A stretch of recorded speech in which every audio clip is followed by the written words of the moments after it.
Thank you, Mr. Speaker, members. I rise today to speak in opposition of, thank you, oh, thank you. I rise today to speak in opposition of 113, but to also sound an alarm. We are witnessing in real time a dangerous shift in how our government works and who it works for.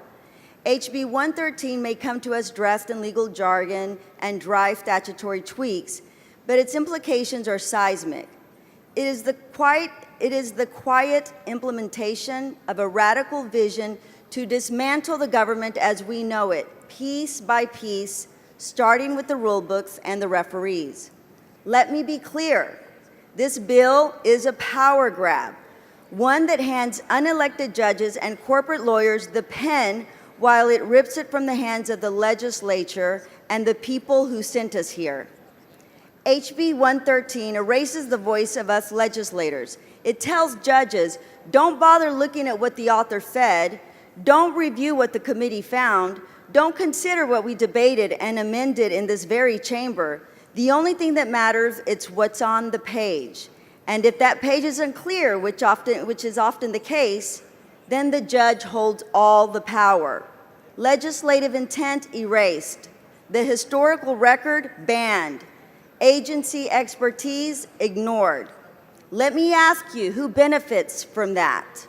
Not the families in Dallas trying to understand changes to health care benefits, not the small businesses in El Paso needing clarity on environmental rules, not the school district in the Rio Grande Valley trying its best to follow the law. No, this benefits the same ultra-wealthy anti-government operatives who have been scheming to gut our public institutions for decades. The same billionaires who celebrated when the Supreme Court overturned Chevron last year. You don't have to take my word for it. Look at what this bill does. It prohibits courts from giving weight to how our state agency experts interpret the very laws they are tasked with enforcing. It prohibits courts from considering what we, the legislator, intended, our floor debates, our committee reports. It rewrites the rules of severability to say, even if a law is partially unconstitutional, courts must uphold every scrap that remains. And it repeals every government code section that tells courts to interpret statutes reasonably and with an eye toward the legislative purpose. I serve on the House Committee of the Delivery of Government Efficiency. Our charge is to evaluate agency performance, to root out waste. This bill is not an efficient bill. It's designed to gridlock our government and then throw the power to the judges. This bill silences the legislator. It sidelines the agencies. It leaves everyday Texans to navigate a legal minefield where the rules are no longer guided by democratic input or expert interpretation, but by the whims of whichever judge hears the case first. This is about consolidating power into the hands of a few. This is a pattern. This is a plan. And we know the name of the plan. We've been talking about it for months. This is Project 2025 Alive and Thriving in Texas. We've seen other bills that carry out this Project 2025 banner. Bills which hand sweeping control over state agencies to a new office under the control of the governor, letting him rewrite agency rules, override public input, and dictate policy from the executive branch without accountability. It's an authoritarian dream come true. Dismantle the administrative state and replace expert governance with political loyalty.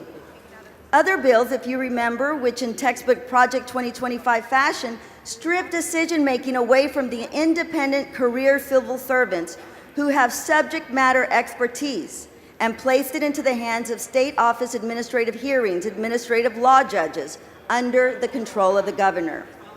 Bills like HB 229, which we debated fiercely on the floor just 2 days ago, which follows the Project 2025 call to roll back recognition of gender diversity and target our trans Texas siblings. And now HB 113, gutting how laws are interpreted, enforced, and defended. And let me say this, some might say I'm getting off topic, that I'm speaking out of line, but I say this is the topic. If HB 113 bill passes, the intent behind every future law we pass, every amendment we fight for, every floor speech we give may be declared irrelevant. So while the record still matters, I want this moment to be etched into it. Texas families deserve a government that listens, responds, and respects their voices, not one where billionaires buy the rules and governor-controlled judges write the laws.